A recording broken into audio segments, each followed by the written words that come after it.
Ayan o. Ayan mga idol. Ayan mga idol o. Ito mga idol o. 500 peso na ano. Na Republika ng Pilipinas. Ayan o. Pope Francis. Ayan o mga idol. Ginawa ito noong 2013. Ayan o. 2013. Ito yung kanyang likuran. Ayan mga idol o. Tingnan nyo po. Ayan o. Papal visit the Philippines. Itong bumisita siya dito sa Pilipinas noong January 15, 2015. Ayan o. Yan. 2015. Ito ay 500 peso. At hindi po ito nag-circulate sa Pilipinas, mga idol. Ginawa lang po ito para sa mga kolektor. Ayan. Swerte niyo po kung meron po kayong makuhang ganito.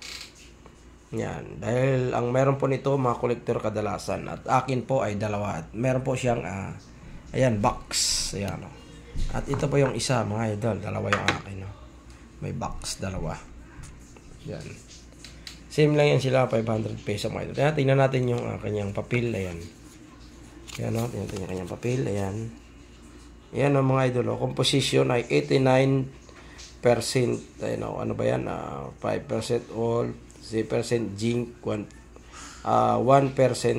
is in, at saka ano, diameter ay 34, 15 grams.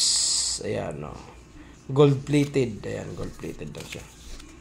Tingnan natin yung loob. Ayan, mga idol. Ayan. Hindi rin naman nakasulat sa gitna. Ayan, ganitong ang tawag siya rito. Commemorative yata ito, or ayan nga, commemorative nga siya, mga idol. Ayan, no. Commemorative.